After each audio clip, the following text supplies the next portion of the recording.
Get this fucking Bach mitzvah kicked off, dude. L'chaim. Salami and bacon.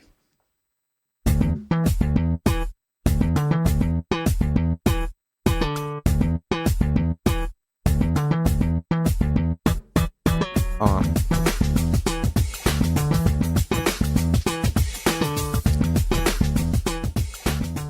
Hello, everyone, and welcome to another lead man lighting up leather panties in the front row while low-level leprechauns let headbangers love one another lustfully while listening to love songs written by the loudest lads in the tri-state. Uncle Gary let loose his Labrador while lighting his leotard ablaze episode of the Days Grimm. My name is Brian Michael Day. My name is Thomas Grimm. What's up? Not much, man. You know, doing okay? Yeah, another Sunday in paradise. You know, Dude, I'm gonna be honest with you. I feel awful today. Yeah. I've drank way too much in the last 48 hours, and it fucking sucks. Yeah. Dude. Next week's weather is supposed to be winter again. Yeah, we've got like frost warnings and like whatever you. Hold on a second. God bless you. Thank you. Yeah, I'm not pumped about this fucking cold weather. I thought this was like springtime. Yeah, spring came early. Didn't we just do a fucking daylight savings or something, dude? Yeah, today. And that's Or tonight. a funny story real quick before we intro our guest. Dude, fucking, I was up drinking last night, and it's like 1:30 in the morning. Last I thought, I was watching Rogan, and I fucking looked down at my watch. It's 3 o'clock. It was 3 a.m., and I was like, fuck my asshole. Yeah. I was like, God damn it, daylight savings got me again, dude. Bitter bitch. Fucking Benjamin Franklin. I don't know. Anyway, I think it's our last one, too. The bill's in Congress right now for it to be the A last lot of daylight bills are in savings. Congress. Yeah, we'll see what happens. Or it's in the House, rather. But anyways. It's in the house. In the house. Speaking of being in the house, help us welcome to the Days Grimm studio, who News for You magazine calls, and I quote, one of the most dynamic frontmen in the tri-state, Jax from Atlas of the Dogs. What's up, sir? Hey, thanks for having me. Dude, thanks for coming in on like short notice. Yeah. Dude, we caught you fucking, you're coming off some sniffles or something. Yeah, is yeah. what I was told got by super your... sick. Yeah, what happened, dude? I don't know, something's going around. My guitarist got it, my girl got it, my drummer got it. It was just... Damn, dude. It's that bug that went around, Something, right? The yeah. stomach, you had like the shits and vomiting for like one day. Jesus. I didn't get that. Damn, dude, you're fucking so violent. It was more like strep, sniffles, lose your voice. Damn. So, Which sucks as a singer. yeah, exactly. You sound good today. Well, thank you. There was a little bit of a spot earlier when we were doing a sound check where you were like a little spotty, but you sound pretty good talking. It's still kind of scratchy. Yeah? So, Okay. your style, man. We got to get this out of the way right off Get the it Get the rip. fuck out of the way, dude. Let's talk about it. So, well, I guess so. For people that don't know, you're the lead singer of Atlas of the Dogs. Correct. Yes. And would you say like who's the Steven Taylor? No, Steven Tyler. Steven Steven Tyler? Tyler. Aerosmith? Love Steven Tyler. Yeah, is that where you get some of your fashion idea? Yeah, I'd say Steven. I love Harry Styles. Really? His fashion. Shout out to, what band was Harry Styles in? Was One he- Direction. Oh, yeah. He was in, One Direction. And then I noticed like you tied something onto your microphone and stuff, and I was like, man, like Steven Taylor or Tyler used to do that all the time. Yeah. Why do you keep saying Taylor? Are you thinking of Corey Taylor, maybe? I have no clue. That's the lead frontman for Slipknot, I believe. Dude. Yeah. I'm just mixing them together. You You, want know to what talk I mean? about a motherfucker that can throw a show? Corey fucking Taylor, dude. Have you seen the videos He's where good. they took a camera and put it in Steven's mouth while he sang to like see his voice and his vocals and everything? Dude, have you seen him? I saw him on a podcast. I forget what it was. Otherwise, I would say the name of the podcast. It was a great interview. Fuck, it might have been Rogan. I think it was Rogan. But like, he sounds like he sounds terrible. Yeah. He sounds so I mean, He sounds like Miley try to Cyrus. sing their songs. Try to sing his songs, man. Yeah. They're Do you think you could?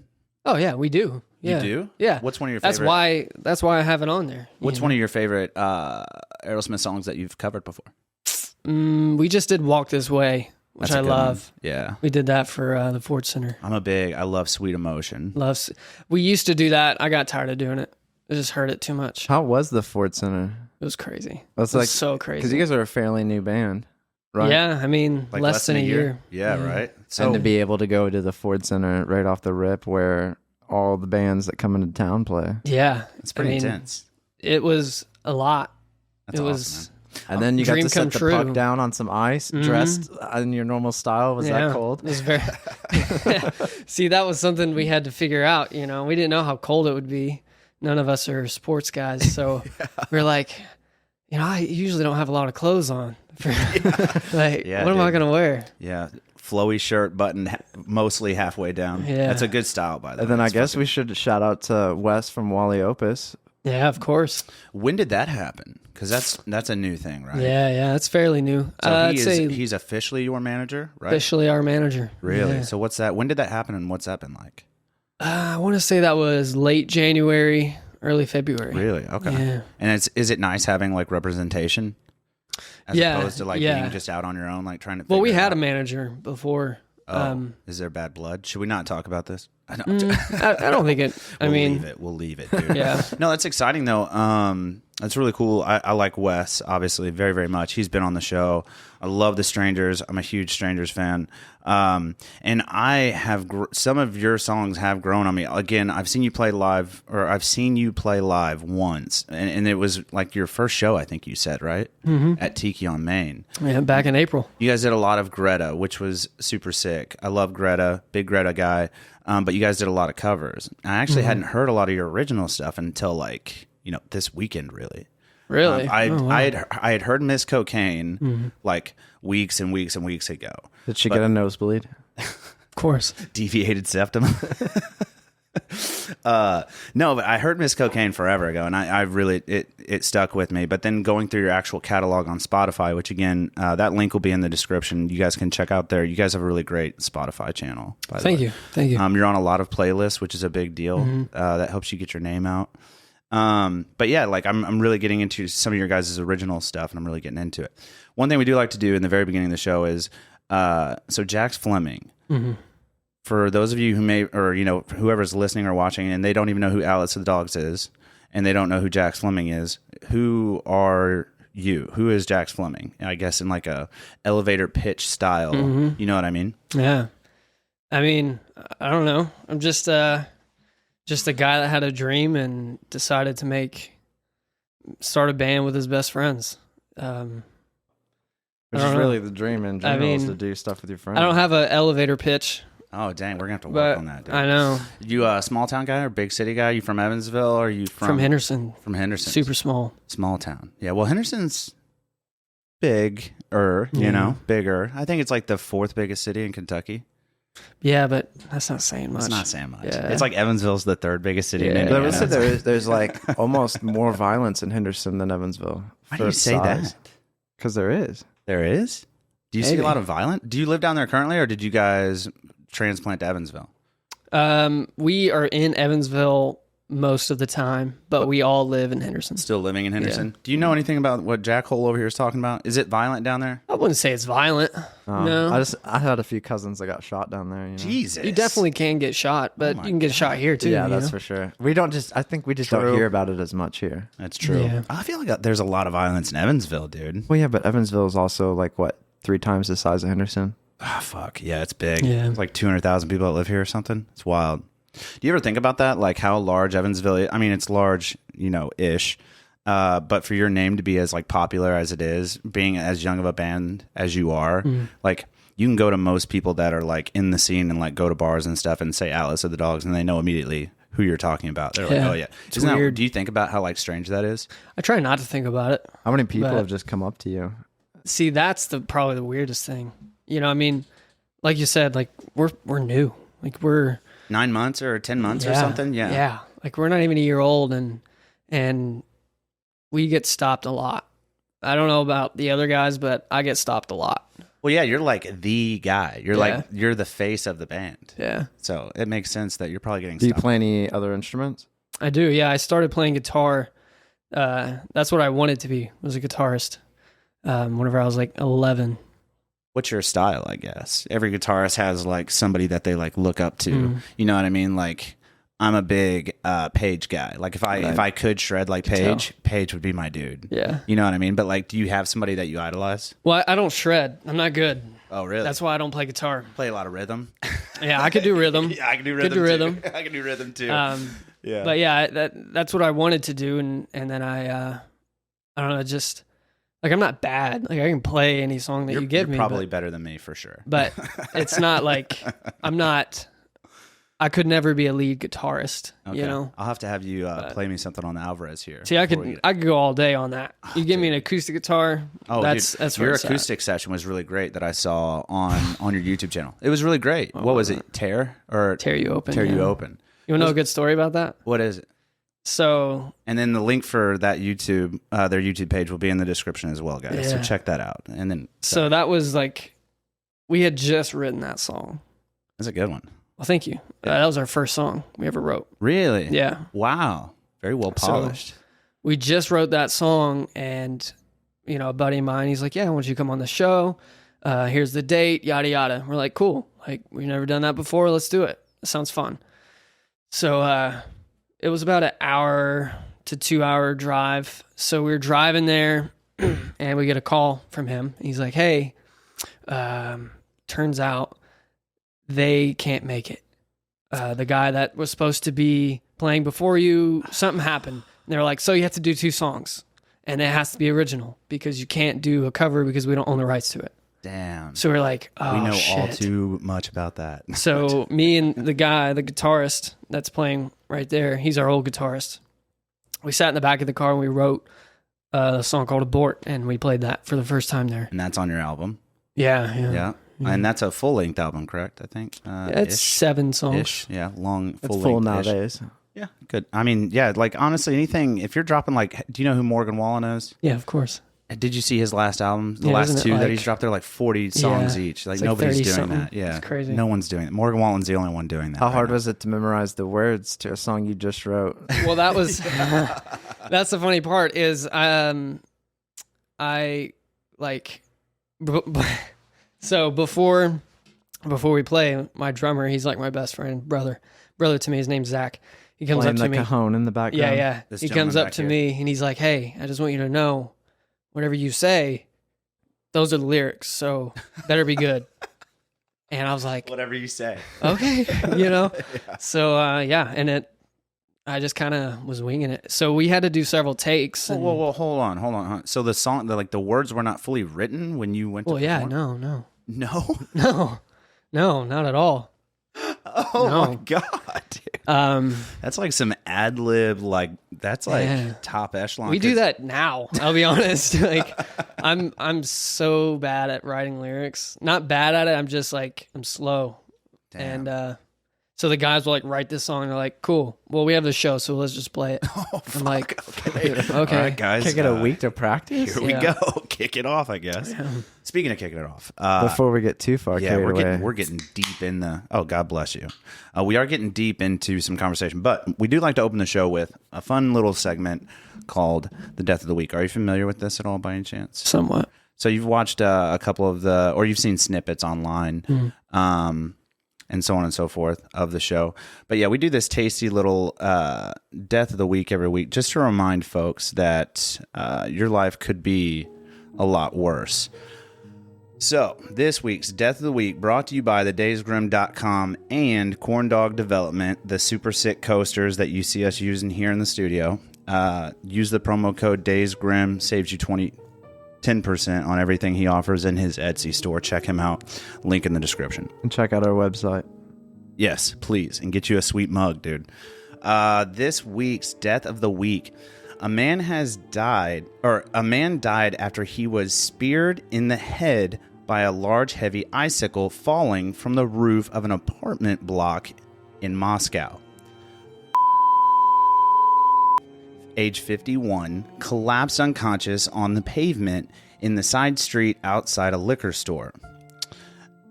Sorry, I got to bring this in. My old ass eyes. Getting dude. his daily vodka. No shit, dude. A video showed the grandfather being helped by paramedics who rushed him to the hospital in, quote, a grave condition, end quote. The FC Barcelona fan from the Russian city of Bryansk died 3 days later at Skilovsky Emergency Hospital. Reports said he had suffered a direct hit from a falling, quote, heavy icicle, end quote. Here's this gentleman here. What's up with all Russians in jumpsuits? They're about it, dude. They're about that life. They're doing gang shit often. So it goes on to read, the victim's daughter, I can't even fucking try these stupid names, age 23, a mother of 2, posted, "My beloved dad, you will always stay with me. Love, remember, and grieve." Jesus. What's up? I bet, when they talk about his daughter, you never know if like a Russian lady is hot because they're either hot or they're ugly. There's no in between. Dude, you could, that Eastern European look, I get it. You ever date a Eastern European lady? I have not. You haven't? No. I dated a girl named Paulina Shalova in high school. Really? Yeah, Stone Cold Fox. Really nice folks, man. And they love their borscht. It's like a soup. I don't know. Never heard of it. Yeah, they do some weird shit in Russia, man. But shout out to this dude. Shout out to businesses in America knocking icicles off their... Yeah, apparently there's like a standard. The article goes on to read later that like in Moscow or like in Russia in general, there's like a standard for like knocking down icicles, and it's like they could be prosecuted if they don't knock these icicles down, like companies. Yeah. Oh, so wow. like, and it's for this reason. There's actually a fun stat out there that I think it was like in Russia alone, every year 15 people die from being struck by icicles. Or something crazy like that. Yeah, it happens like way more often than you think. Yeah. Like insane. I originally started by trying to find this death of the week. I wanted to find somebody that had died from a falling piano because I knew we did the one. And I wonder if there was another one because I was trying when they tore down that church in downtown Evansville, they tore down like half the building. Oh, yeah. And there was like a piano sitting up on like the 3rd story right at the edge. And I was like, what the fuck is going on? What are we here? doing, dude? Somebody's going to fucking die. Let's man. tear down half this building and then crane out this piano. What do you think about that, man? So... Are you afraid of icicles? I wasn't until now. You should be. It's often that it happens. So if you guys ever do shows in Russia, fucking pay Watch attention. out. Dude. Yeah, dude. You'll fucking get got real quick. Try to visit Hasbula. Yeah, check that dude out. You know Asbula? Oh, hell that yeah. dude's a beast. Love man. him. He was supposed to do a fight with a guy from the Middle East, another small guy from the Middle East. It's like what made him famous. Yeah, well, dude, he just like, he'll cold cock anybody. He doesn't give a fuck, dude. Do the videos of him driving and stuff? My entire TikTok feed is just full of him. Yeah, I saw a Photoshop photo of Hasbula with cornrows. It's fucking hilarious. Yeah, That's awesome. I'll send it to you after the show, Brian. Yeah, dude, he's honestly like, I fucking love this dude so much. Like, this is him driving, bro. Like, look, he's sitting on old boy's like lap, flying around. He's like cars. 20 years old, yeah, right? Yeah. He's like a grown ass man, dude. It's fucking crazy, man. He's insane. Anyway, so shout out to this dude. Rest in peace, sir. I can't say your name. But yeah, so watch out for fucking when you guys get big enough and you start doing tours across seas. Watch out for those fucking icicles, bro. They'll get you. So you grew up in Henderson? Yeah. What was that like? It's not a bad town. They're very closed-minded, but then you basically only had 2 options of music coming from Kentucky, rock or country, right? Really no options, honestly. There's not a lot of music down there? No, not a whole lot. No, not in Henderson. Well, there's that one girl that's down there. How many people from your high school hooked up with their cousin? Whoa. Well, that's fair. Do you know anybody? I've heard stories. Stories. It's like, it's a stereotype for a reason. Yeah, so I got a buddy that lives in Henderson. I joke with him all the time that they were born without shoes and they can't read. But obviously that's not the case with you, sir. You're very So as far as like education goes, like what was that like growing up through Henderson? I guess. Were you into music when you were little? Yeah. What kind of music? Rock and roll. Only rock and roll? Only rock and roll growing up. Van Halen or Van Hagar? I was big like 90s. Big on the grunge? Yeah. Okay. The Pearl Jam, the Soundgarden, Nirvana, that whole scene. What's the name of that one song? It's Elderly Woman Behind the Counter in a Small Town Store. It's beautiful. That song is my fucking favorite. And I can So play pretty. it. And I love So when you were little listening to this music, were you like, I want to do that someday when I grow up? Yeah. No, yeah. So you were singing your heart out as a little kid, or were you trying to play different instruments? Or? Yeah, for sure. Whenever I was about 3, I watched this movie called Rockstar with Mark Wahlberg. You ever seen it? No, I've not. It's simple. It has Mark Wahlberg and Jennifer Aniston. Ooh, hottie. Yeah. So essentially the premise of the movie is this guy is in his tribute band it takes place in the 80s for this 80s rock and roll band called Steel Dragon. And then he's like devotes his life to this band. He dresses like them. He sings their songs every night. And one day Steel Dragon kicks their singer out. They are having like auditions and he makes it and he lives his dream. It's based on a true story. Really? Do you know Judas Priest? Yeah. Really? Yeah, it has so many famous people. Like Zach Wilde did the fucking soundtrack. The music for it's amazing. Axl Rose is on there. The singer for Steelheart is on there. A bunch of famous people were in this. That's insane, dude. I've never seen this movie. But anyway, whenever I was 3, I watched that movie, and I used to act it out.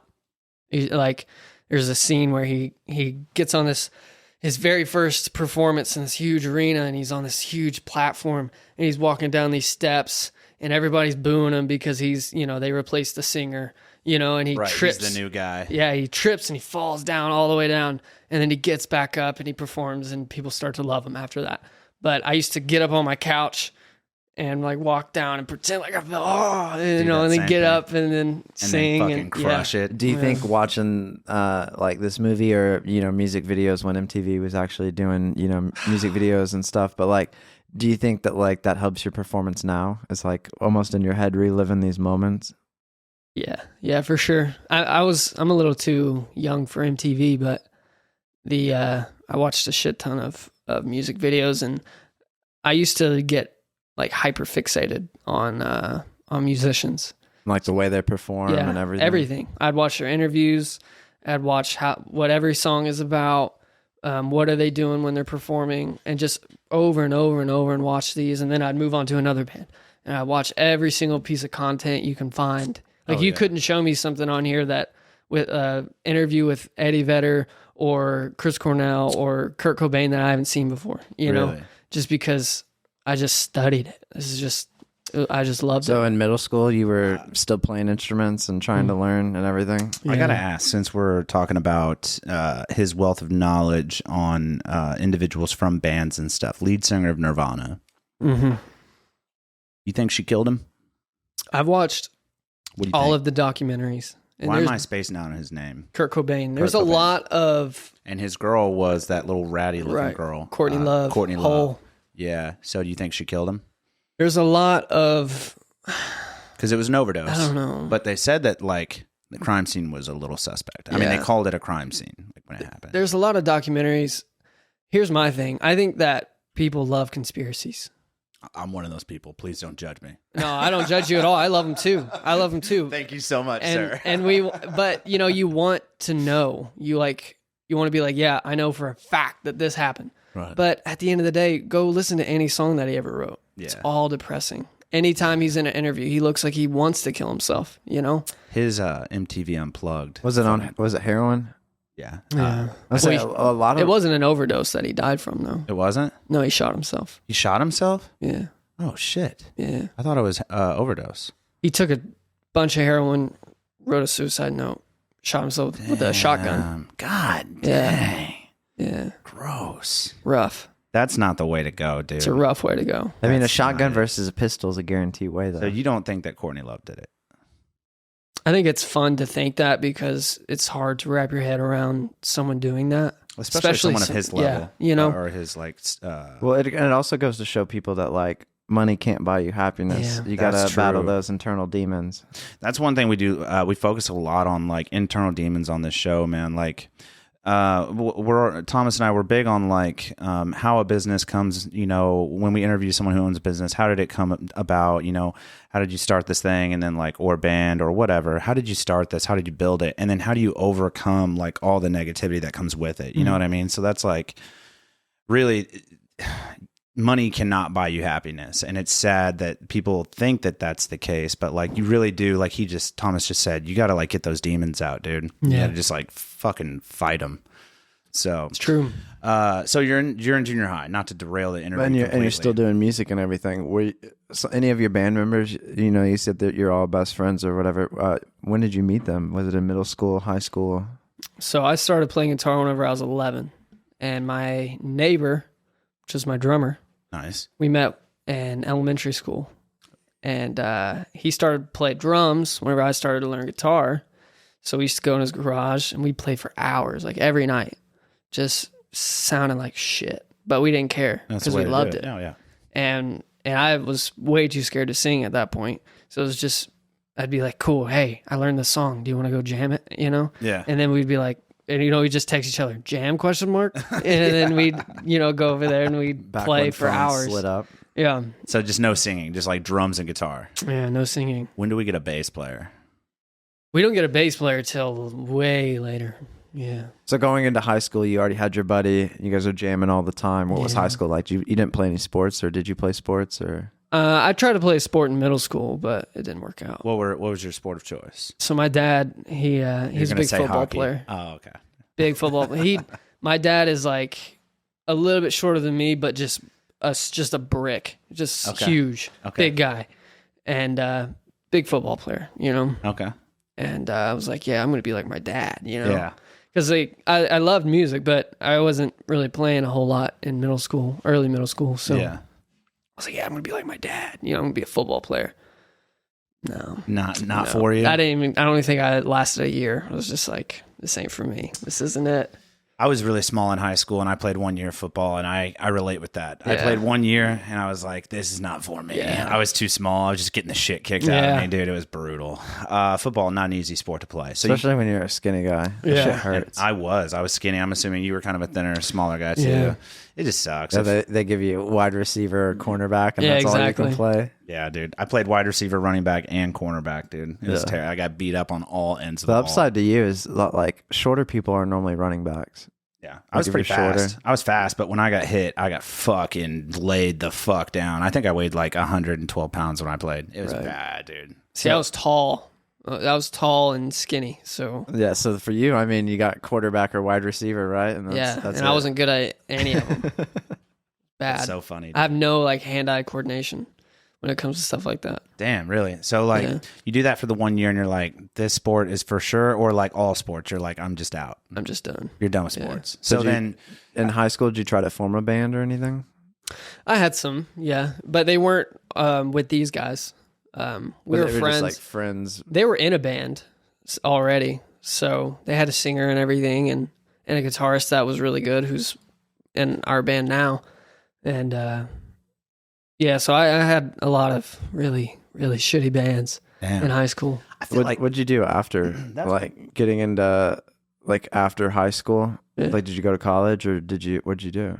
I did. I went. I got an associate's in business. sick, Nice. dude. That's important to Did have. that in that time where you're still jamming and everything like that? Still jamming, but it was. I think I was just trying to figure out what I wanted to do and what I was good at. Did the business degree translate over to music at all? Like Yeah. the way of like managing the band or anything like I'd say that? a little bit. I did it because I was running a studio. I was kind of trying to do what Wes is doing now. Oh yeah, shout out to Wes Luttrell. I had no confidence then, like even in high school and middle school. Like I knew what I wanted to do, but there was no fucking way I was going to do it. You tell me that, and it's like so hard to believe because you're the guy sitting in front of me that I've seen on stage, and like you are who you are now. And I'm like, if you told me you had no confidence, I'd be like, what are you fucking? It's talking? weird for me. So do you find that you like still kind of like struggle with like self-confidence or like just being judged by other people in general still, or have you like rounded this curve to where you're like, no, I'm fucking confident? Yeah, not anymore. Yeah, I think whenever we first started the band, like there was definitely it was still there. Honestly, after that show that you were at, that was the pivotal point. That was the point where I was going through a heartbreak. I was like, I'm getting too old right now where I need to kick this shit in gear. Oh yeah. And because music is really. We were talking to Cody Jones just a couple weeks ago, or last week, I forget. I don't know. Last But week. we were talking about music and how it really is like a young man's game. I think we didn't mention it during the episode. It was after you left, Thomas. But we were talking with him and the lead man from The Strangers, Lucas. Shout out to Lucas, man. Love that dude. But yeah, we were talking with Lucas and Cody and myself, and we were saying like music is really like a young man's game, dude. Like if you want something serious, like if you really want to take off, like you gotta fucking do it, and you gotta do it early. Well, did you always have this like, I don't want to say out of ordinary, but out of ordinary style, like through high school, like, you know, this, you know, like the Steven Tyler, I don't know why I keep saying Taylor, but like that esque style, like, did you dress like when I was in high school, I wore like old men's sweaters all the time. You know what I mean? Like, that's what I did. People are like, dude, like you're wearing cardigans and like, are you in a retirement home or high school? You know what I mean? Like, not at all. You didn't dress like any sort of. So I was too scared. I was so too then, scared like, to be who I wanted to be. You think when you started to build confidence is when you started to express yourself more with like that free going style? It kind of helps, you know, like people are judgmental all the time, but like when you start to like dress a little different, you know what I mean? Like it almost builds your confidence up alone, you know, just by like, I don't care what, you know, fucking Susan over there thinks about. Dude, fuck Susan. No, it's funny that you said the old sweaters. I used to wear my grandpa's sweaters, literally to school in sweatpants. Like, anytime one of my buddies' grandparents die, I'm like, yo, your grandpa have any dope sweaters? Damn, that's dark. I wait like a week before I hit him really up, sorry about your grandpa, but let me get that sweater. How about them sweaters, though? Right? Your gramps got any cardigans, my guy? Let me cost those. We're talking style now. Now we're getting into the nitty gritty. So rock and roll is what it is because of style. Like, you motherfuckers got some style. For sure. Like, it's right up there with like hip hop stars, like the drip. And I love the style, you know what I mean? Like the like button shirts to show off, you know. Oh yeah. Like a little bit of chest, you know, the long hair, the like. You could argue. Well, I have a question lined up, but before I get to my question, it is very important that like every kind of like genre has its own kind of style. But in my mind, there's two genres that stick out where the drip is just fucking ridiculous, and it's hip hop with the jerseys and the fucking ice, chains, everything, the drip, and then the rock stars, just the fucking like, eat shit, you know, just fucking curb stomping paparazzi with your fucking flowy shirt, leather jacket, you know what I mean? Like that kind of fucking rock and roll look. My question to you is, rock and roll, dude, how pivotal is the hair? At what level do you hold an individual like? You know what I'm saying? Like ZZ Top had the beards, and like Leonard Skinner had the luscious locks. You know, the Zeppelin had the luscious locks. Dude. So like, how important is the hair, dude? Definitely, there's like a trend with it. I think. I don't know. I don't think you need it. I mean, look at Bowie. Bowie to me is one of the biggest icons out there. That's true. And he didn't have long hair, you know? That's true. But he dressed how he wanted to dress. I think that is what it comes down to. Not as much as like, you have to dress this way because you are, you know, a rock star. But it's more like you dress how you want to, and if people don't like it, then it's their fault, you know? Right. And since we're talking... you know, drip, and we're talking rock style as far as... do you make the band dress like in your style? We tried that. So it's the guys, our first show, I was like, listen, we're all wearing makeup. I don't care what you say, we're wearing makeup. Okay. And you're going to wear these clothes, and I have them here for you. And they did it, you know. And then I think as we progressed, it was just kind of like, it wasn't them. It wasn't true to them.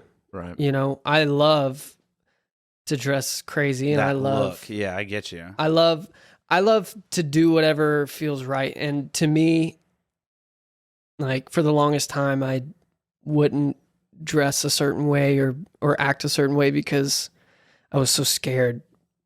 Judgment. What I think like the proper term is metrosexual nowadays, where like guys are like Brian will do like not like you, but like guys with beards, they'll do beard oil and like major routine, or like guys with long hair, you're taking biotin, you're taking care of your hair. He's attacking us, dude. Well, no, because I do things like that too. It is what it is. I was talking about getting a facial. What the fuck do you mean? You know what I mean?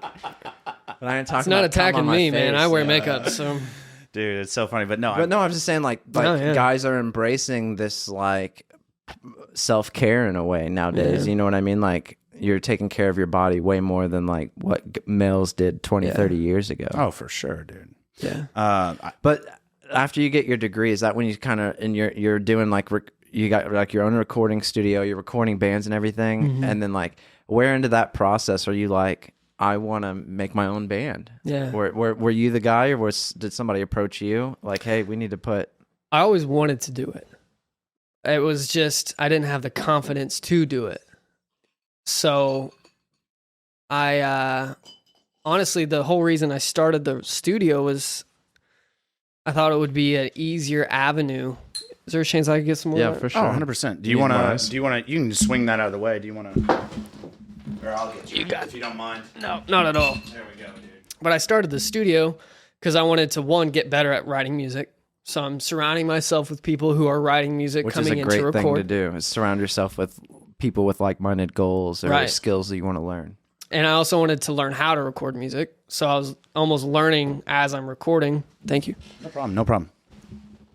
And then at some point I was just like, I know this is what I want to do, and I might fail, and I might be really bad at doing this, but You got to at least try. yeah, I gotta try. Failing's the fun part. Yeah. In my eyes, man. I've seen that as I've gotten older. Yeah. You know what I mean? Like when you really just land flat on your face. A lot of people are deterred by that because they're like, oh, well, I'm not in my optimum light, or oh, I don't look the best, or oh, this just sounded like shit, or whatever, I look dumb, or whatever.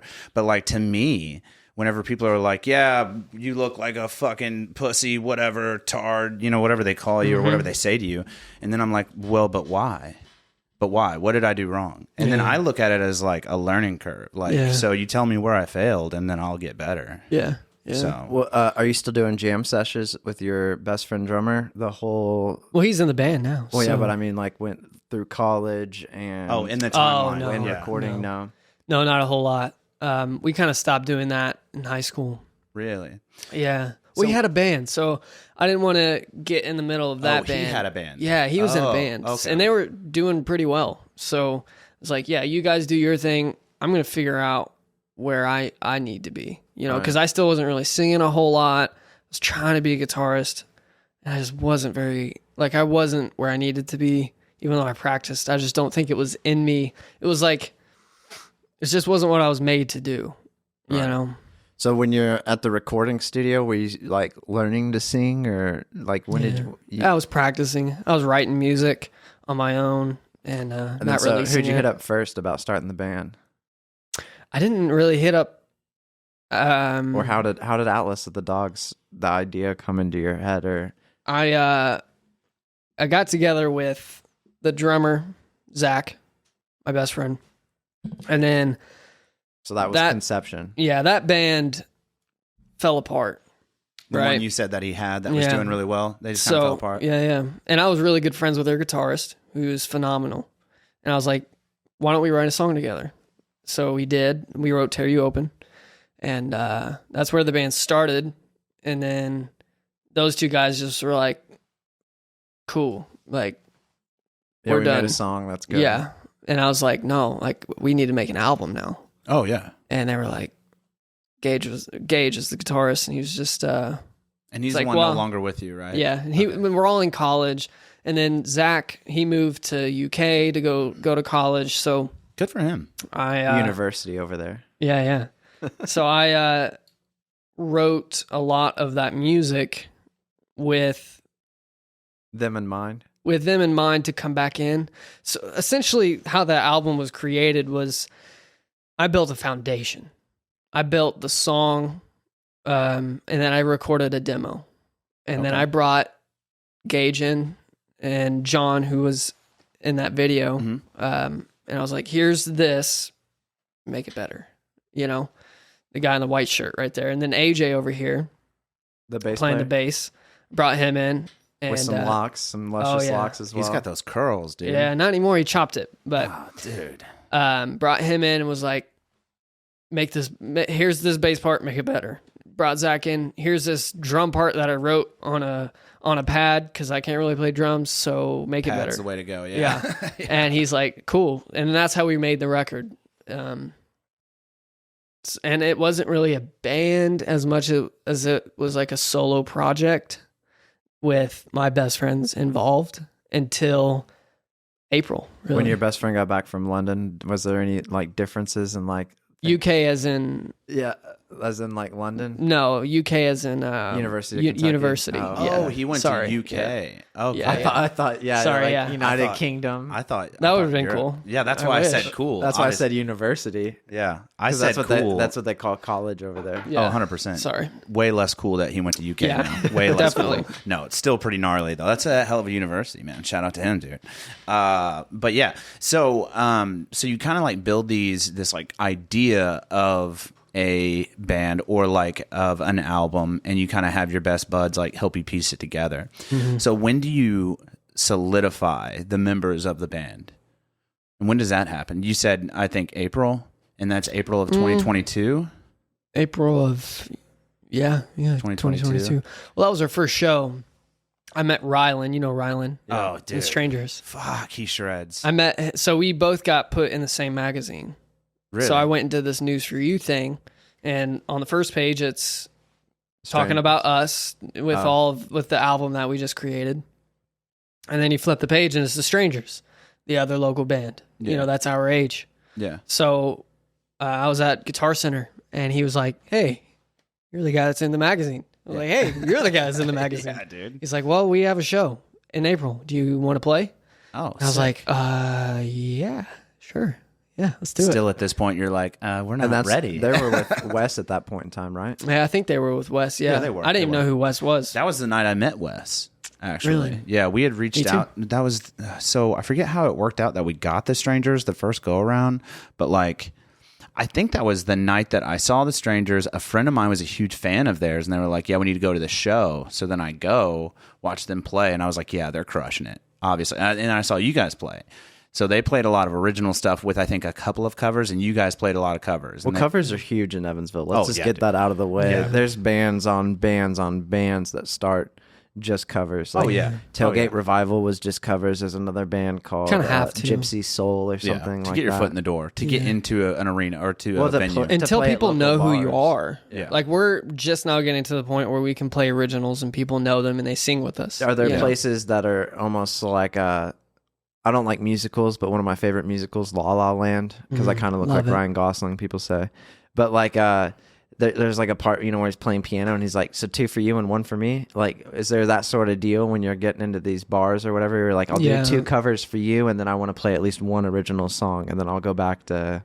Depends. Whenever we first started, yeah. But now, I mean, they don't care. They love us. So. What's it like when you write a song? Like, do you get an idea in your head? Are you feeling some type of way, or like, are you just like, fuck, I have to drop a song like you had to do, for, in the back of a car for. Yeah. I think it just depends on the song. Like, every song is different. It's like sometimes I go into a song with, this is what I'm going through and this is what I want to write about. And this is the sound I want, and here it is. Do you listen to any instrumental bands, like that are bands that only play instrumentals, like I've heard some. Explosions in the Sky, or It's like just not for me. If These Trees Could Talk? I'm a singer, I like to sing. That's what I connect with too, is lyrics and melodies. So my question was going to be, do you ever hear an instrumental and you're like, this song sounds like this feeling? And then like you could almost write a song, like you could write lyrics to it. Has that ever happened to you? Or does the instrument ever, like, have you ever met someone that played an instrument so well that like it made you feel something? Gage. Really? Gage. I call him my soulmate. He hates it. But He's your drummer. he's my guitarist. He's the guitarist. He's not in this video. This is before he came along. What but is this gentleman's name then? Right here in the This is shirt. John. That's John. He played with us for a while. Okay, and he's the one that's not in anymore. So yeah. Gage is the current guitarist. Gage is the current guitarist. And he will play a melody or something for you, and you're like, this is the emotion. Gage plays. I could sit and listen to Gage play for days. Like, Really? the way that he plays just resonates with me. And our personalities are so different. Really? That's why he's my soulmate. We're like yin yang. Opposites, yeah. Do you write all the music, or do like the other guys write some lyrics or anything along those lines? It depends. We have a new approach now, where it's kind of more collaborative. In the beginning, it was kind of just me, and then now it's more it's more of a group effort, but mainly it's me and Gage. Damn. And then he's just like, yo, I got this like chord that I like or whatever. Can you build a song around it? Or Yeah. Well, he comes to all of us and he's like, here's this progression I created. Here's this chord progression. What do you guys think? And then sometimes I hear it and lyrics just pop out, flow out of me. I don't know what it means, but here it is. That's what it should say. That's what it should sound like. And then that's how we write a song. Sometimes it's a little bit more difficult. how long have It's you so been? funny that he says that because Lucas is the same way from The Strangers. Really? I asked him, we were talking about like, how do you write the lyrics for your songs? And I'm like, what do they mean? What do they mean to you? Like, how do you get to this? Like XYZ, what's the scientific, what's the magical potion that goes into writing a song? He's like, you know, I hear Rylan or whoever, you know, I hear them play something and then I just like 5 words pop into my head and then I just go from those 5 words and it's like exactly what you just said is how he's explained it. Is like, this is what should be here. It's not that it's any certain sort of feeling or anything, but it's not like what I'm necessarily going through at the very moment, but it's like, this is just what it is. Like, Sometimes it is that. Sometimes it definitely is that. Like, where I'm singing something that I'm dealing with, you know, or I'm like, this is what I want to write about today. What was it Yeah. like when you? So like we mentioned, the lead singer of The Strangers. You know, he's a fairly new singer. What was it like when you first started the band? Like you were getting into singing more. I mean, like you had to get more comfortable with singing. Like, what was that process like for you? It was pretty easy. I started singing at church when I was about 16. I was you still a worship religious leader. guy? Not super. Not no. super. No. Okay, but that was kind of your gateway into singing. Yeah, my dad's a singer, so Oh, really? A football star and a singer. yeah. Jesus, he sings man. at church, so He's an all-in-one, dude. oh, he's good too. He sounds, I mean, we have the same voice, so he kind of taught me how to sing a little bit, and you know, and then just listening to records and figuring out. And That was gonna be my next question. Is like, so Lucas actually has a coach, or well, had a coach. I don't know if he still is being coached. I asked him about it the other day, and he was like, "Yeah, I do some online stuff still." yeah. But like, as far as like official lessons, like, what is that like? Have you ever gone through that? Have you ever been like to someone who is a like vocalist and their like job is to instruct people? No. You've never done that? Never. I would like How to. the fuck did you get as good as you are? You know what I mean? Well, like playing in a church yeah. band. That I mean, church songs. You know, you've got like your main church music that people worship to, but then you have like stuff like the David Crowder band, or you know, like other Christian bands like that, or like Skillet, Flyleaf, POD. That's not how I learned, though. Oh, okay. How I learned was I was 14. Okay. Yeah. That's a and I was so scared to sing. Like, I wouldn't sing in front of anyone. Like, I was a shell of a human. I thought you were about to say a shower singer. I was that too.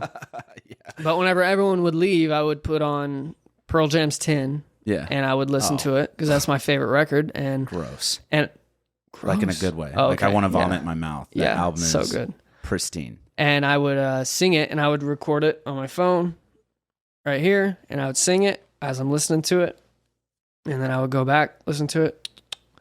Yeah, it doesn't really sound like him. Okay, how do I do it to sound like him? Okay, let's try again. Tuning. I would do it over and over and over, Fine-tuning and for almost. years I did that. And it would not just that record, but a bunch of different records. And my dad, he could sing, and once I felt a little bit more comfortable, I was like, okay, this is kind of sounding good. You know, I would come to him and be like, what am I doing wrong? What can I do better? You And know? he would kind of tune you up. Yeah. Damn, dude, that's intense. So did your dad take any formal singing lessons? He just kind of got the way he is, Yeah. kind of similar kind of way. He just Yeah. sang like the people that he liked. And Yeah.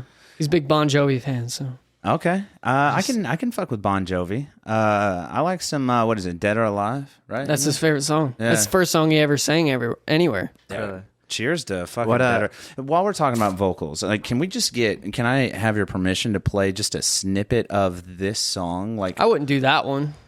Your vocals are amazing in here, though. I hate that one so But much. the acoustic is like We can outro on a song of theirs. okay. It's so soft though. This really does highlight your vocals very well. By the way, What song of so yours would you newbie. like us to outro on? One of the newer ones, I feel like. That's more. I feel like Miss Cocaine's probably my favorite. But Well, thank you. That's our top song at the moment, which is kind of crazy. You mentioned using your phone, and I'm big on this too because we spend yeah. so Oh, much yeah. money on our phones. Everybody does, no matter if you're Apple, Android, or other. and he's like a tech nerd, dude. So. But like we pay so much money for these phones. Like when lyrics get in your head, like you said, you were singing into your phone. Like, do you still do that in the car? Like you're like, oh, I got these ideas, and I'm driving. Like, let me hit voice memo. Or so you're big on. Dude, my using your...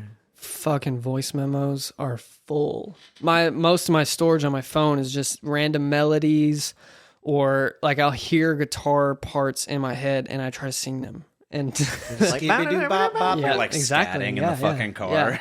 Yeah, literally. What do you think about scatting, dude? I love scatting. You love scatting? I'm a Steven Tyler fan. Of course I love scatting. Dude, it's so fucking wild. Dude, funny story about scatting real quick, and I'll drop it here. It's like 2 seconds. But on SNL, there was a writer who once wrote a fucking bit. Like they write all these bits about like, whatever for the guest to act out. And the guest of that week has to act out the bit. This particular week, I think it was Taylor Swift or something. And this writer wrote a skit about Taylor Swift having to be a superhero who kills people by scatting.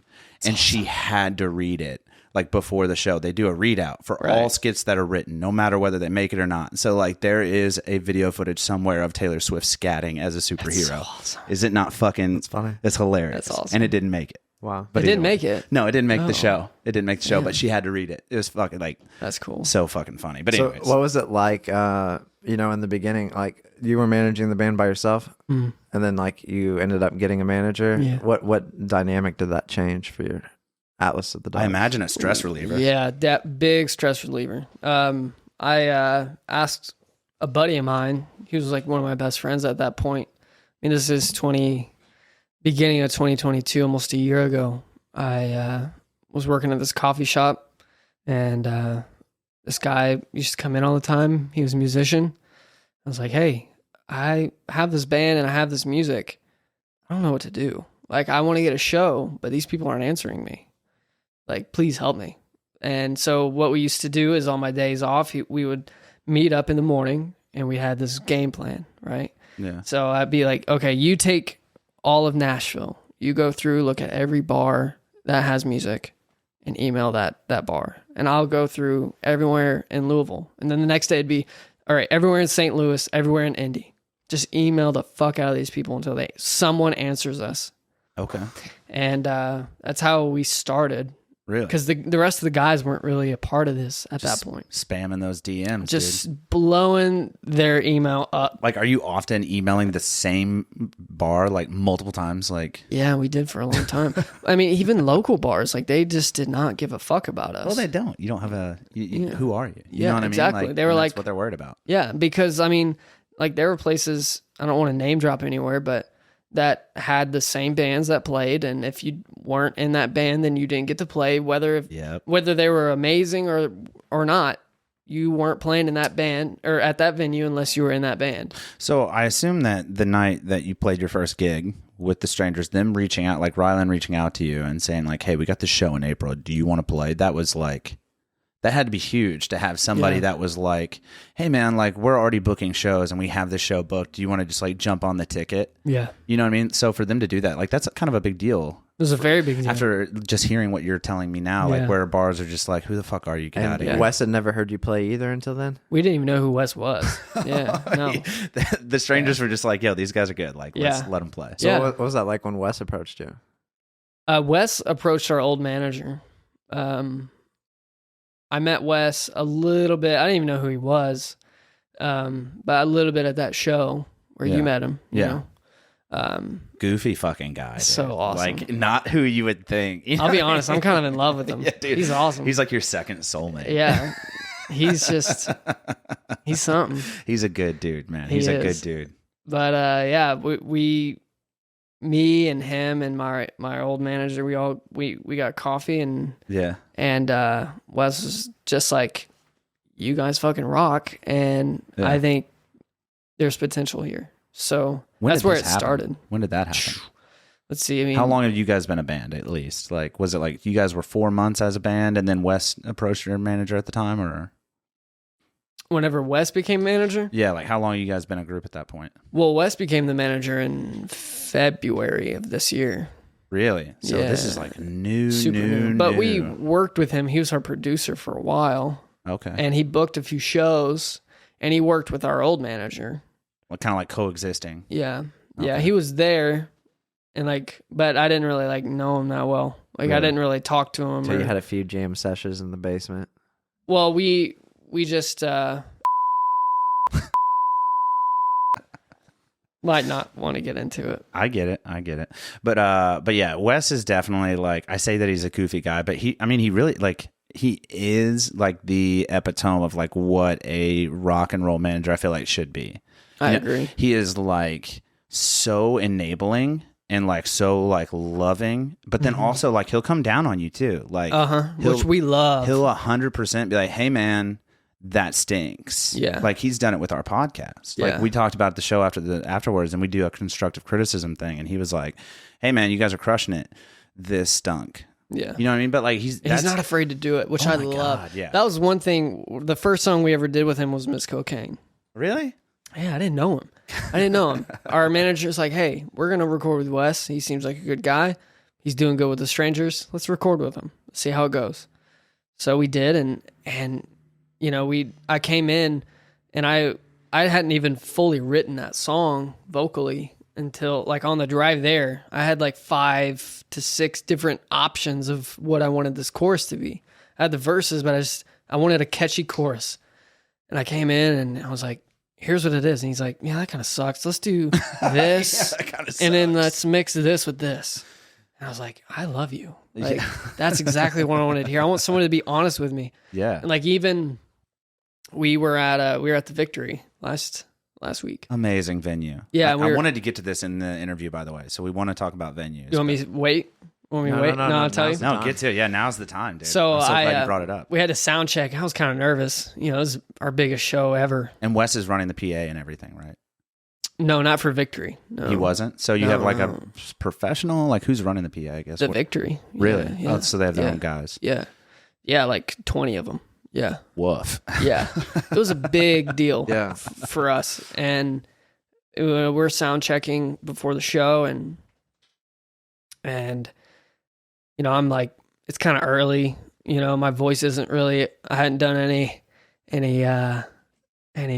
like techniques, vocal Right, warm ups like or warm-up. anything.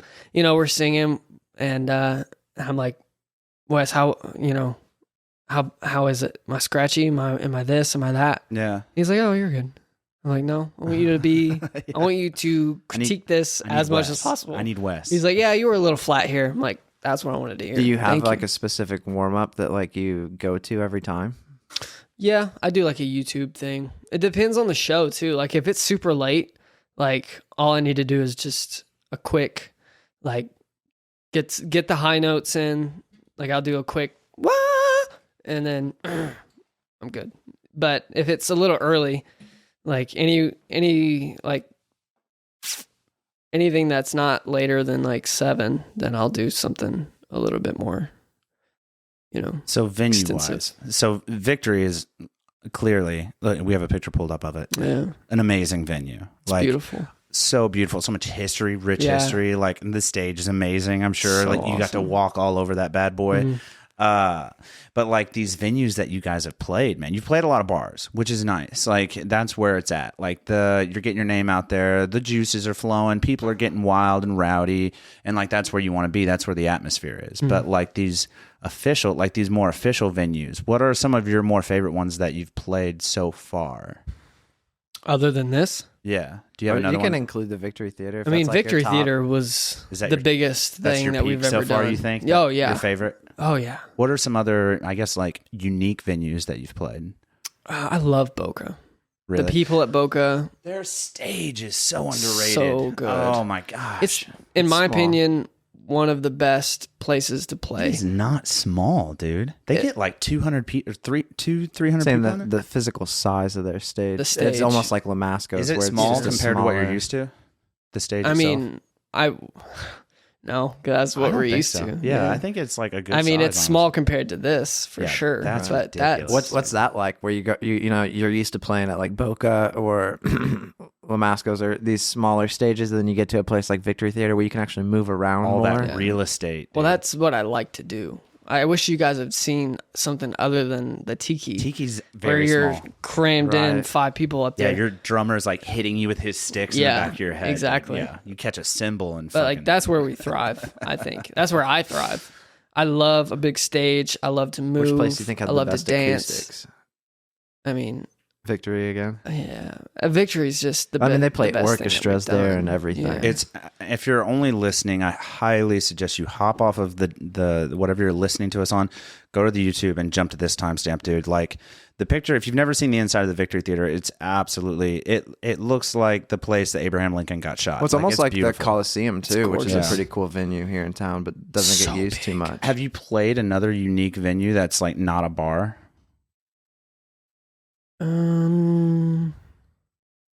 You guys did like the Front Porch Festival or anything? Yeah, we did like front porch, which that was fun. That's very unique. That's Yeah. different. I like the Front Porch Yeah. Festival like layout. It's very relaxed and like Yeah. you get to see all these hundreds of bands like lined up down the road. Like that's really really cool. You guys did the Ford Center, right? Yeah, we did the Ford Center. What was that like? That was fun. It was Yeah, fun. Yeah. It's kind of. I feel like that's crazy. Who did your sound for that? I guess That was Wes. that was Wes. Yeah. That's insane because that's a huge fucking venue. It's very like, big. I think like 15,000 people can get in the Ford Yeah, Center. and it was packed. That was the biggest, according to the Ford Center, that was the most packed the Ford Center had been for a hockey game. That's intense. And you guys were just like jamming during a Oh, damn. yeah. Was it like opening of the like? Did you open the whole event, or did you play like after the like halfway through the game or something? Yeah, Or both, yeah. Did you do So your- Go ahead. we did, it was 80s night. So we Fuck yeah. did that to promote the Victory show, which is Hairball, who we opened for. No way. Yeah, which is like That's a big 80s fucking cover. deal. Yeah. There's what's the name of that one band? Who Steel was the Panther? headliner? Hairball, yeah. Hairball was that's the name of the band. Okay. Yeah. Were there a bunch of other 80s covers bands? Maybe that's the one I'm thinking of. It was just Hairball. Just Hairball. And then you guys. Yeah. Really? How Yeah. long was that set? How long did you get to play for? 30 minutes. Wow. Yeah. That's a long time, dude. Not really. No, it was It quick. flies. It's crazy because like you show up at 3, you know, you don't play till 7:30, Yeah. right? Yeah. And the whole day is just drags. It's like oh, and then you get up there and it just feels like boom. Did now you Hairball walk fuck off. with you guys at all, or were they just Some like, of them, yeah. What were they like? I guess I know they're pretty popular, Yeah. like around here. But what were they like? I guess unique. So some of them were really awesome. Some of them were super just genuine dudes. Would hang out with us, eat with us. They took photos with us. That's awesome. Super cool. Some of them were like, "Don't talk to me," They're- and that's what they warned us of. They were like, "Listen, these guys are kind of old school. Don't go in their area. Don't walk around. Don't chat with them." They're in the fucking zone. You know what I Yeah. mean? They got to get their head right, I guess. Yeah. Yeah, I don't know, man. So, like, do you see yourself, or see Atlas of the Dogs, like, doing some more of these, like, bigger, more, you know, I don't want to say like more official, but like not bar venues. You know what I mean? Yeah. I think honestly that's what we're made for. Well, and I mean, going to the Victory Theater or the Ford Center, that it puts you on a different level than just like some band that plays at bars on every other weekend or something along those lines. Like it's almost like a badge or like a patch of, you know, Definitely. Yeah. like You've logged your authenticity. miles. You know what I Yeah. mean? Yeah, like almost verification, not validation or verification, but like Somewhat. Yeah. somewhat. Yeah, at some Yeah. point, somebody was like, Well, yeah, but I mean, like you guys could probably email them and they'd reply back to you. Whereas, like I've emailed them like I three mean, I times. could call and her they right don't. now. Yeah. dude, MILFs. Milfs. MILFs, dude. I Yeah. saw one of your guys' interviews and you guys were talking about MILFs. Yeah. Who was it that was the MILF guy? That was AJ, but we all get the MILFs love Really? us. The only Yeah. downside to like a MILF is you know that they're pro-life. That's for sure. because they have to be to fulfill the criteria. I get what you're saying there, dude. Yeah. Do you find yourself? So you don't have a special lady love interest? No, he does. You do now? Yeah. Oh, Yeah. okay. So the MILFs are off limits. Yeah. So It's not for me, but you have to like beat them off with a stick. yeah. So- See, I flirt, you know. Okay, yeah, no, Yeah. that's natural Yeah. though. That's promotion. Yeah. Yeah, it's promotion, dude. If anything, Yeah. you're like, yeah, the lead singer thought I was hot, dude. It's Yeah. like, yeah. I enjoy that though. It's fun. So, dude, you actually did bring. Well, I wanted to know, like, so your probably favorite song of Atlas of the Dogs is Miss Cocaine. I don't think he said. He didn't say earlier. I think I said. He said he Miss liked Cocaine. it. That's released or unreleased? It's got to be released because we can't play any unreleased music. I really like Running. That's our new song. Really? Running. Yeah, it's kind of the direction that we're going towards. You know, our first record, it was super like Chevelle, Tool, like Grungy. grittier rock and roll. And then Cocaine even, it's like has elements of that. And then Running, which is our newest single, is more poppy and groovy and atmospheric, and I that's just kind of where I want to move. Did the lady you wrote Okay. Miss Cocaine about die? No, she's What the alive. fuck? Jesus. I mean, fentanyl's crazy right now. Fentanyl is bro. crazy, but Dude, she Fucking was wild alive. out there. Honest to God, She didn't have to get her nose pierced. She just had to put the nose ring through the Yeah. septum. is it about a person? Miss Yeah, Cocaine? yeah. It's about an individual? It is. That's interesting. All of our songs have meaning. They really, really do. Yeah. So I guess Running, what does that song mean to you? You know what I mean? As far as like, if that is your favorite, like obviously it's a little more poppy and that's kind of the direction you guys want to go, or you want to go. Mm-hmm. But like, what is that song? What does it mean to you? Do you want to get into that or do you not? Yeah, I'll tell you anything. Okay. I mean, I try not to like step on No, toes, yeah. but because we're like unscripted, we're like, hey man, Yeah. I might ask you about prostitutes. I don't know. Yeah. You know what I mean? Yeah. So Running, is it about a prostitute or no? It's not about a prostitute. Okay. Sick, dude. We're on. Is we're it about a pimp? off to a good start. It'd be a lot cooler. No. What does it mean to you? I see with Atlas, like it brought me out of my shell. Like I was more comfortable in my own skin, comfortable to be who I wanted to be.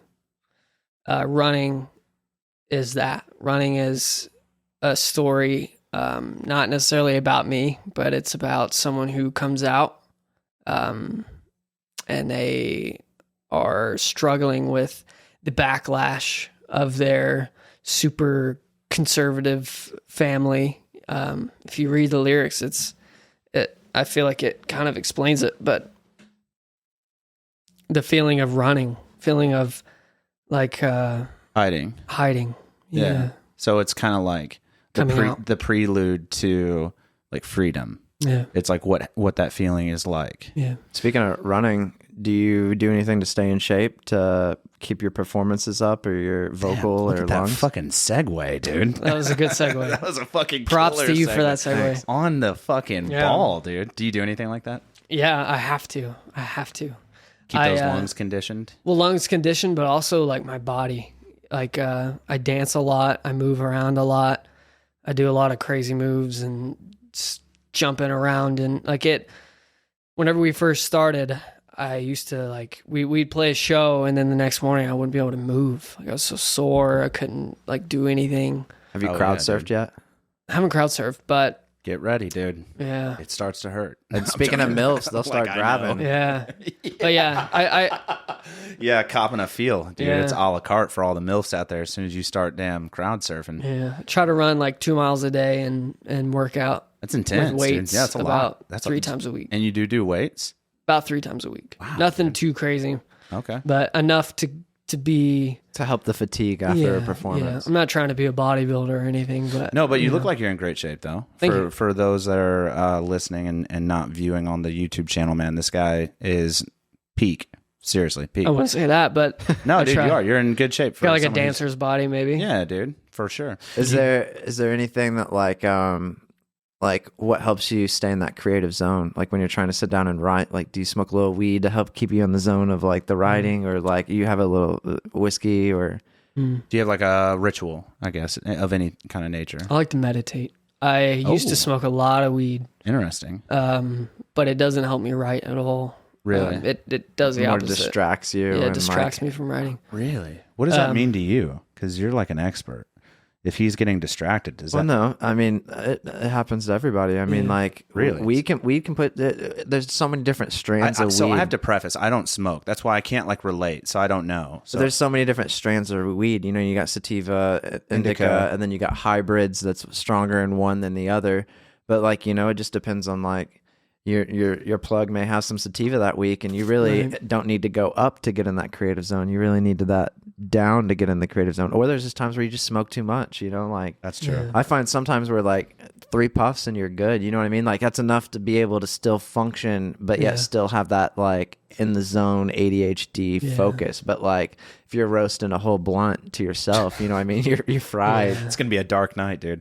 But yeah, I've cut back on a lot of smoking as well. Yeah, I used to smoke like every day. Yeah. Yeah, I couldn't do it anymore. I know, I used Once to we started this, I honestly couldn't tell you the last time I did. So where did you get meditation from? Where did you kind of like, what even inspired that? Because that's a very unique thing. Not a lot of people are okay with like just being alone with their thoughts, and like the idea of meditation, as soon as you explain it to somebody, they're like, no, thank you. Yeah. But like, how did you get into that? My first big breakup. Really? Yeah, I was Did someone- my high school sweetheart. I decided after that, I was probably 18 or 19, and I was like, I gotta figure something out, because I was just drinking and Getting wild. smoking and just not even getting wild as much as just getting depressed. Yeah. You know, it was just Using vices. Yeah. I wasn't like going out. So I was who led you to that? Or did you just stumble across meditation? Russell Brand. Really? Russell Brand led me to that. Dude, shout out to that guy. He has great fucking hair. And his does have his great YouTube's hair. pretty decent. Yeah. Yeah, dude. He's gnarly, man. And Yeah. his stand-up comedy is just fucking out of this world. It's different for sure. Yeah, dude, he is wild, bro. I love Russell Brand. You stand up fans then? Oh, yeah, I'm a huge stand-up guy. Me too. Big stand-up fan. Who's your favorite? Tom Segura. Really? Yeah, So I you love like the Tom. crude, brutal. Love Tom. You like Bill Burr? I love Bill Burr, dude. I like Bill. He's just too angry for me. So About like Jim too- Jeffries. too European. Yeah. I love Australian. Bert. How about Bert? Oh, Bert's Bert good. Kreischer? Love Bert. I can't wait for that movie. It actually comes out in like 4 days. Yeah. Damn, I didn't know that. Or The Machine. But it'll already be out by the time it's airs. you don't know a funny story? Yeah, what's up? So Bert, he went on. You guys listen to Rogan. Yeah. Joe Rogan. Yeah. He went on Rogan doing the Sober October, and he leaked his. And I was watching it live. I was on the treadmill. I'm on the treadmill. That's usually what I do. Is I listen to Rogan, Okay. and I'm listening to him, and he did this live podcast with all of them. It was Yeah, the Save Our Ari Parks or and- whatever. Yeah. No, it was not Sober. Yeah. So it was Ari, it was Bert, it was Tom and Rogan, and they're all just chatting. And they're talking about his Netflix or his new movie and everything, and he's like, "Okay, I'll play it," you know. And when he played the trailer for he the plays first the time? trailer, and I'm watching it live, and I'm sitting there on the treadmill, and I'm like, "Hold on a second, What the fuck? this might be a really good marketing idea." and I call my old manager. I'm like, "Hey, I'm gonna do this like this funny thing, so just know that it might work." So I went and I screen recorded. I don't even know if I should say this, but I screen recorded that because it wasn't on YouTube yet, and I posted it as the official Bert Kreischer trailer release. Made it look like it was legit, and then at the end and beginning put my song that just released, which was Miss Cocaine, and then made it look like it was a part of the trailer, and then it got like thousands of views. Bert himself, his team took that video down. It's not on anymore. Yeah, because you know he's gonna But release it. it is cool. So like, That's have you ever so heard fucking of? funny? Have you ever heard of Brandon Gabriel or just Brandon? He's like a local hip hop guy. He used to do a lot of music videos for everybody. He murders. But I don't know if you follow hip hop at all, but what that Drake and what's the guy from Louisville that everybody's all about right now that I don't really Are you talking about Kid Leroy? know, the fucking rapper. Oh, the Kid Leroy's white from guy. Australia. Kid Leroy's That white. he did Churchill Downs. Whoever the fuck did that. People are gonna be shitty in the comments that I'm blanking on the dude's name. But so like they did Churchill Downs and they were at the thing, but then like Brandon Gabriel from here went there and he did Jack like Harlow. Jack Harlow.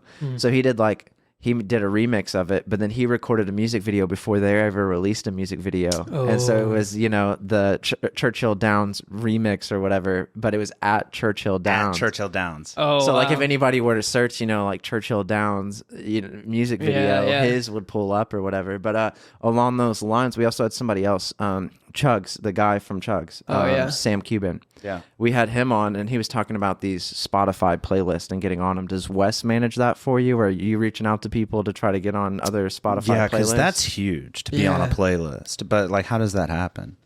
I don't know. I know like there's different websites you can go through. Really? But Sam, he's Swamp Eyes, right? Swamp Eyes, yeah. So he works with Wes. Oh, really? Yeah. Yeah. Oh, yeah, he does. He does. And yeah, he does like marketing. So right, 3P marketing. So for this next song that we're coming out with, that we're working on at the moment, just saying. But it'll take a couple weeks for this to drop, so it's not coming out before then, right? No. Okay, not. cool. No, we're recording it at the moment. Okay. So it'll be probably next month or so. Okay. But he's doing the markening for that. That's awesome. Sam. Are you guys finding yourself releasing more singles right now, since that's kind of the end thing, or are you building up to a new album? We're doing a waterfall effect or waterfall method or whatever it's called. Explain that. I'm interested. Essentially what it is, I mean, we're a new artist. We're no one gives a fuck about you if you're new, right? So singles do really, really well. Okay. All of our singles have done decently well. And then, I mean, even, the singles even back last year, we did, or 2 years ago, we did singles for Rising Falling, which was the EP. Killer album. Yeah, thank you. We did that, and the singles did great, like 5,000 views or 5,000 listens. And then the album came out, and it just fucking tanked because no one cares about an album. There's thousands and thousands of albums that get released. So the waterfall effect is you treat every song on that record as a single. So what you do is you slowly release like 5 singles. If you go on our Spotify, you can see we started it. We came out with Miss Cocaine was the first to come out with the waterfall. If you scroll down a little bit, okay, to our discography. Oh, down here, yeah. And then you see the white. See the one that we're all stacked on each other? Yeah. So if you see that, that's a single of Miss Cocaine. And then if you scroll over to where it says Running on the very first. Oh, this guy. Yeah, click on that. Okay. And then it should say Running and Miss Cocaine, right? Yeah. So you re-release Miss Cocaine. And then next month we'll come out with a song and it'll be our new song, which I can't say, Running, and then Cocaine. So then what happens is, you say, oh, we have this new song, right? Yeah. And people are like, cool, yeah, let's go listen to it. They're in their car and they listen to this song. Well, what's going to play next? Our next song. Yeah, exactly. So it's not going to be someone else's song. It's going to be our song. So then you're recording like 5 to 6 songs, and then you think you'll put it together as an album with like maybe 1 or 2 extras and then call it a day? I don't even know if I should say. Yeah, don't say it. No, I can say. It's fine. We're planning on doing a 12 song album, and it'll be finished at the end of the year. Oh, neat. So then at the end of the year, you've already waterfalled kind of everything into one another, kind of like layer for layer. So, dude, this is really interesting knowledge. So, like, somebody that's listening to this, you know what I mean? Like, upcoming artists, like, that's a really, really neat way to kind of, like, drop track for track and then to kind of, like, gain retention to the previous tracks that are eventually going to all end up on the same album. Right. And it worked, too. Miss Cocaine got maybe 1,000 to 2,000. I don't know. I don't even know what it's at right now. It's like jumped. 10, it's like 10 plus. It jumped after that. Like awesome. Thousands of views after that. That's just on Spotify. Very creative, not counting all your other platforms that you drop on. Yeah. So like we drop on like anywhere where you can listen to a podcast, but like where else can people talking about like getting a hold of your music other than Spotify, which is like slowly becoming a monopoly, I think, but Spotify really is the best. Where else can people get their music from you guys? Do you know offhand? Well, Apple Music. Or Amazon. We're pretty much on everything. On everything? Yeah, I mean, Pandora, I think you said My Heart earlier. iHeartRadio. I don't know who listens to it, but it's on there. You know, People in their 60s, dude. Yeah. At which they resonate with your music probably, or your music Maybe, resonates hopefully. with them, dude. Is there any advice you'd give to like a up and coming band or somebody wanting to form a band? I mean, I'm still that. You know, Well, you've shared a lot of really good information, and you've made it like we said earlier. You guys have only been a band like 10 months. Yeah. You've made these huge leaps and bounds, like forward. You guys played the fucking Victory. You Or played even advice for another singer out there, like somebody wanting to. Yeah. I think just be authentic. Like, be who you want to be, and there's gonna be people who don't like it. I mean, it is what it is. Well, and, I mean, even Jesus said your city's going to hate on you the most. Yeah. Dude, haters are gonna hate, man. Yeah. That's another thing too. Is do you find like venues out of the city are like more likely to book you than venues in the city? Not now, because Not now now. most of the venues know who we are. Right. Um, But in the beginning, you were getting a lot of more out of town shows than you were local. I'd say it was just as easy to get an out of town show as it was in town.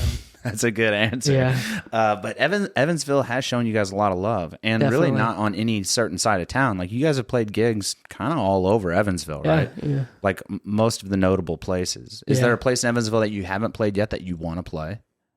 Or maybe not even like a Yes. bar, or Where? can you say? Casey's Timeout Lounge.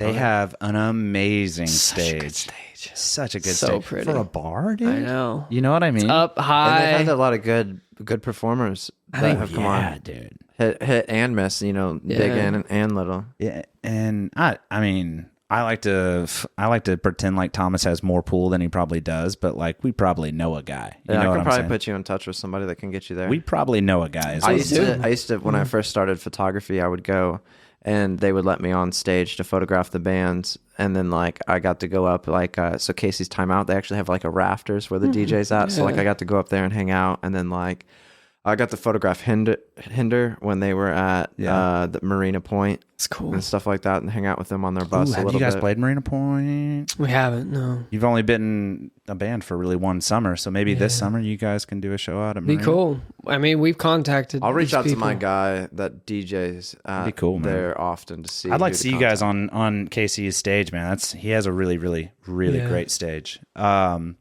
So one thing we do like to ask everybody, kind of like, like we said, we're all about kind of like the come up and like battling your demons, and like Overcoming adversity. that's kind of like really the general premise of the show, not just to get to know business owners and like musicians and multimedia artists and so on and so forth, though we do enjoy doing that. But what we care the most about is, where in this journey so far have you felt the most resistance? If the darkest moment, if you will, of your journey, what was that moment? And then more importantly, what we care the most about is what pulled you through that moment. What gave you who was your anchor, or what was your anchor that pulled you through that dark shit? So if you don't want to get too into depth about the dark moment itself, I totally understand. Yeah. To each their own. But again, what we care the most about is, what helps you battle through that dark time. Yeah. I'd say the dark time would be just like not being comfortable in my own skin. The running.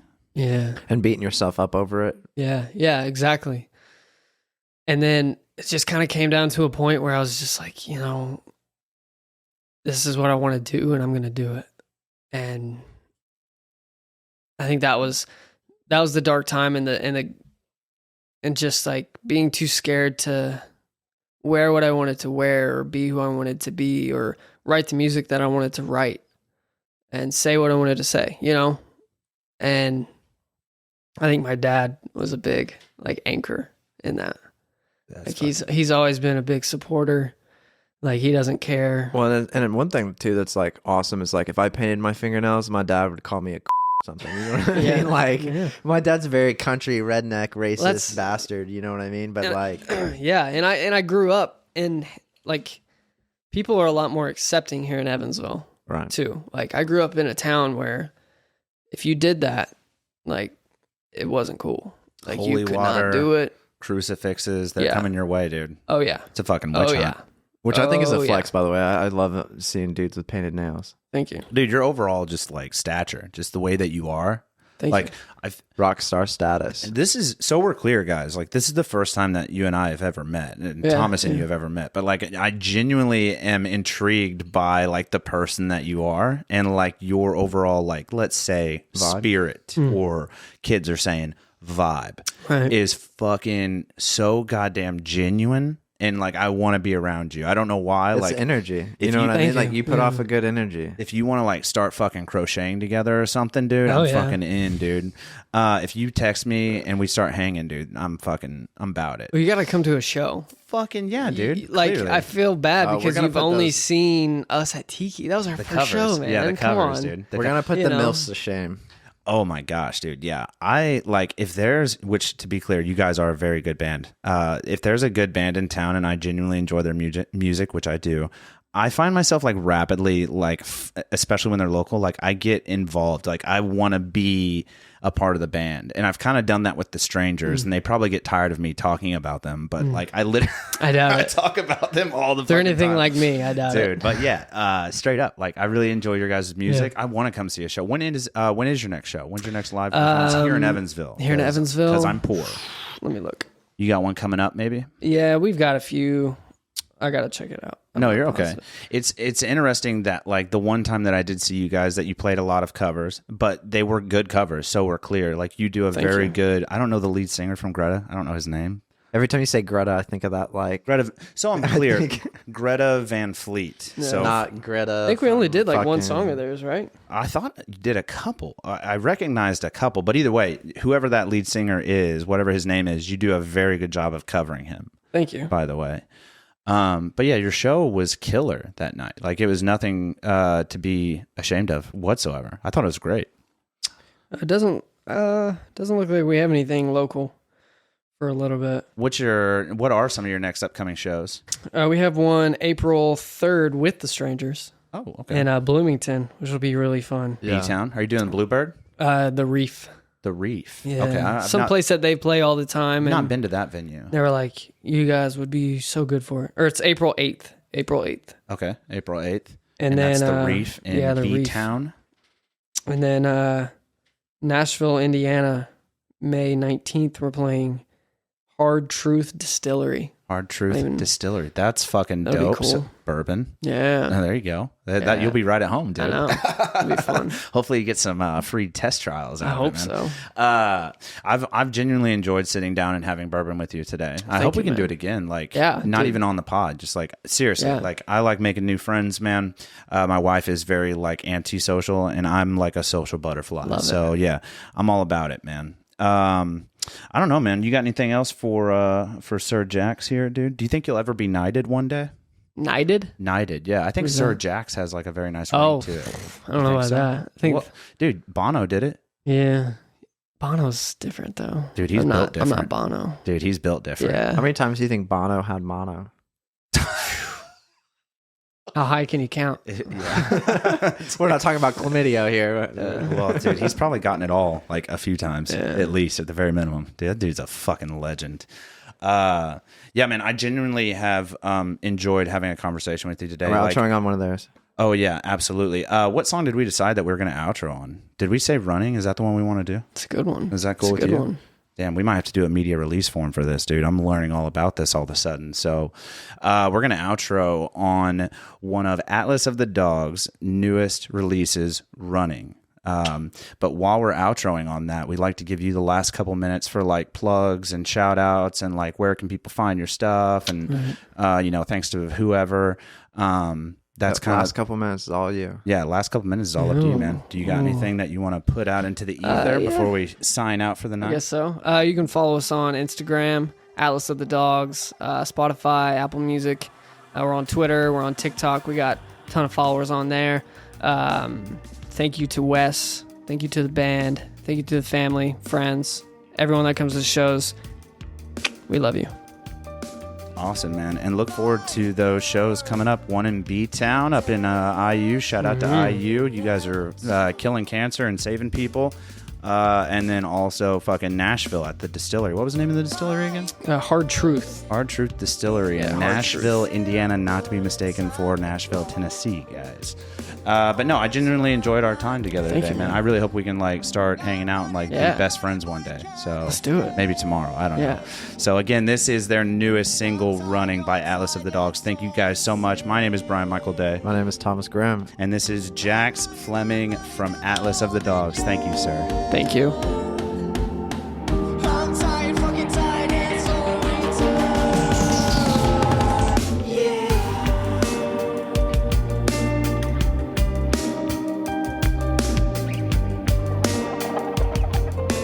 Hey guys, if you liked what you heard today, there will be a new episode next Tuesday, as well as every Tuesday at 6 a.m. So hit that subscribe button and let your phone do all the work for you.